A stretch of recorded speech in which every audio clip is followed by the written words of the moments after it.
नमस्कार। मैं अनिर्बान घोष, आद्रा, जिला पुरुलिया, पश्चिम बंगाल से बोल रहा हूँ। State Bank of India Chasnala Jharkhand के बारे में कुछ कहना है मुझे। 2017 के अप्रैल महीने में कुछ लोग मेरी अनुपस्थिति में मेरे घर आए। मेरे घर पर मैं और मेरी वरिष्ठ नागरिक माता श्रीमती आरती घोष ही रहते हैं और कोई नहीं है। तो उन लोगों ने अपने आप को state Bank of India Chasnala Jharkhand के कर्मचारी बता रहे थे, बैंक से आए हुए लोग बता रहे थे।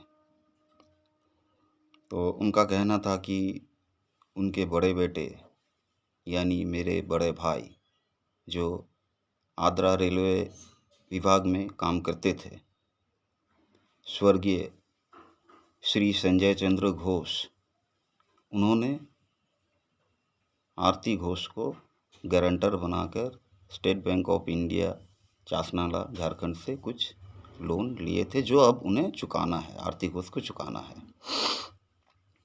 मेरे माँ ने बताया कि इनके बारे में, इन सब के बारे में तो कुछ पता नहीं है मुझे, ना मैंने कहीं हस्ताक्षर की है, ना कोई बैंक वाला मेरे पास आए या फिर बैंक से कोई फ़ोन आया कि आप गारंटर बन सकोगे या बनोगे, या फिर ऐसा कुछ नहीं हुआ। तो फिर मैं क्यों चुकाऊं पैसे, ये कहकर उनको भगा दिया। कुछ दिन बाद जब पेंशन लेने गई है मेरी माँ, मैं भी था साथ में, State Bank of India Adra main branch में। वहाँ जाकर देखे कि उनका खाता लॉक है। बैंक मैनेजर से पूछने पर उन्होंने बताया कि ये लॉक SBI चासनाला झारखंड से की गई है। वहाँ पूछने पर वहाँ के उस समय के मैनेजर बता रहे हैं कि संजय चंद्र घोष का जो लोन है वो आरती घोष को चुकाना है, जब तक पैसे नहीं मिलेंगे सूद समेत खाता लॉक रहेगा। ये कहकर फ़ोन काट दिया उन्होंने। तो उस समय मेरे बड़े भाई के निधन पर कुछ पैसे रेल की तरफ से मिले थे। हम लाचार थे क्योंकि माँ वरिष्ठ नागरिक है और मैं हैंडीकैप्ड हूँ और कोई नहीं है हमारा। हम लोग डर के मारे बता दिए ठीक है चुका देंगे, क्योंकि पेंशन खाता लॉक हो जाएगा, ये तो गलत बात है ना।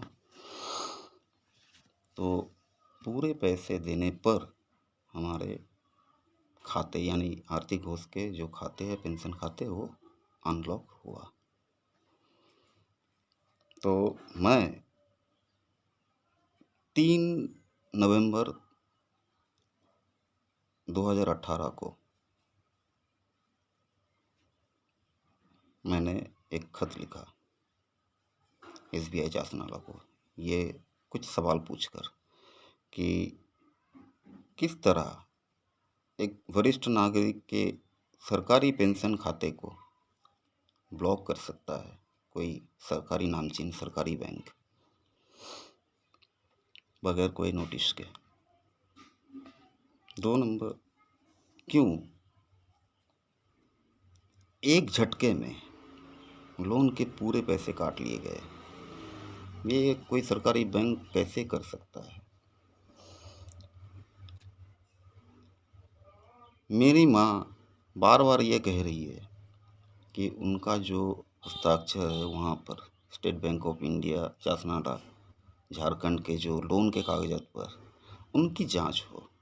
उन्हें लगता है कि ये उनका नहीं है हस्ताक्षर। ये पूछा, फिर पूछा कि जब उसी समय State Bank of India Adra main branch Aarti Ghosh को लोन देने से मना कर दिया, क्योंकि वो विडो पेंशन है रेलवे के, इसीलिए उनको लोन नहीं मिलेगा। तो अगर स्टेट बैंक ऑफ इंडिया के एक ब्रांच मना करती है कि उनको लोन नहीं मिलेगा, तो दूसरा ब्रांच कैसे उनको गारंटर बनाता है किसी और के लोन के लिए? ये सवाल भी मैंने पूछा, मगर उनका कोई जवाब अभी तक आया नहीं। फिर मैंने ऑफलाइन, ऑनलाइन सभी जगह आवेदन निवेदन किया, कहीं से कुछ आया नहीं जवाब। अचानक एक दिन आरबीआई रांची से एक पत्र आया। राहुल कुमार, शाखा प्रबंधक, उन्होंने लिखा कि आपका जो शिकायत है, आप जो भी दस्तावेज है सब साथ में हमें ऑफलाइन में इस पते पर भेज दीजिए। तो मैंने ऑनलाइन, ऑफलाइन, ईमेल द्वारा एवं ऑफलाइन बाय पोस्ट भेज दिया। साथ ही साथ अभी तक कोई जवाब नहीं आया। तो मैंने फिर ट्विटर पर एसबीआई, उनसे ये कहा, एसबीआई हैंडल में जो है उनसे कहा कि आप देखिए थोड़ा ये। उन्होंने कहा ठीक है, देख लेते हैं। 2-4 बार ट्वीट रीट्वीट हुआ।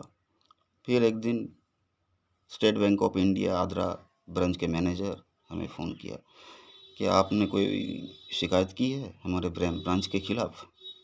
तो मैंने बोला नहीं, आपके खिलाफ़ तो नहीं है, वो state Bank of India Chasnala Jharkhand के खिलाफ़ है। तो उन्होंने बताया तो ठीक है, मैं इसको फॉरवर्ड कर देता हूँ। अच्छी बात है, फॉरवर्ड कर दिया उन्होंने। तो उसके बाद मैंने व्हाट्सएप में उनका नंबर, उन्होंने, हाँ ये बात है, ये नोटिस, ये स्टेट बैंक में जो नोटिस आया उससे पहले 2-3 दिन पहले मुझे फ़ोन किए वहाँ के जो एसबीआई चासनाला झारखंड के जो वर्तमान प्रबंधक है, उन्होंने फ़ोन किया, उनका कॉल रिकॉर्डिंग भी मेरे पास है। फ़ोन किया कि आप ऐसे शिकायत किए हैं? हाँ किए हैं। तो मैंने, वो बोला, बता रहा है, मैंने समझाने की कोशिश में थे कि ये करने से ही करना पड़ता है, ये लोन तो आपको देना चुकाना पड़ेगा, पैसा तो आपको चुकाना ही है ना, बता रहा, ऐसे वगैरह वगैरह बहुत कुछ समझाने की कोशिश में थे। तो मैंने जो सवाल उनको खत में पूछा था वही सवाल फ़ोन में भी पूछा कि ये ऐसा क्यों हुआ? इसका जवाब तो दीजिए, इसका स्पष्टीकरण तो दीजिए हमें। कोई आवाज़ नहीं आया, ख़त्म हो गया। उनको बोले ठीक है, कोई बात नहीं, आप तो शिकायत कर दिए। फ़ोन काट दिया उन्होंने। ठीक है, फिर मैंने व्हाट्सएप में उनको मैसेज भेजा कि देखिए आप कुछ कीजिए, कुछ कीजिए। उन्होंने बोला आपको खत गया है, चिट्ठी गया है आपके पास। ठीक है, देख लेते हैं क्या है। जब चिट्ठी आया तो वहाँ लिखा है कि आपके मतलब संजय चंद्र घोष, उन्होंने लोन लिए थे इतने पैसे, सूद समेत इतने होते हैं, आरती घोष चुका दिए पैसे, बस यही। कोई स्पष्टीकरण नहीं है। जो मैंने सवाल पूछा था, एक सवाल का भी स्पष्टीकरण नहीं है। क्यों? क्यों नहीं है? तो इस बारे में एसबीआई के ट्विटर हैंडल पर फिर मैंने कहा, कुछ जवाब नहीं आया, खामोश है सब। आरबीआई के ट्विटर हैंडल में कहा, वहाँ भी कोई कुछ नहीं कह रहा है। क्यों? 4,60,000 जो पैसे होते हैं ना, बहुत बड़े पैसे हैं हमारे लिए, छोटे मोटे कोई रकम नहीं है ये। और स्टेट बैंक जैसा एक बैंक ये कर सकता है, और आरबीआई को सब कुछ जानकारी होते हुए भी खामोश है। क्यों? जवाब दीजिएगा कोई? नहीं, नहीं दे रहे हैं कोई जवाब। क्यों? मैं तो एक ही बात कहूँगा कि आप तुरंत मुझे स्पष्टीकरण दीजिए, या फिर मेरे जो पैसे लिए गए हैं वो सूद समेत हमें लौटा दीजिए। मैं आभारी रहूँगा ज़िंदगी भर आप लोगों का।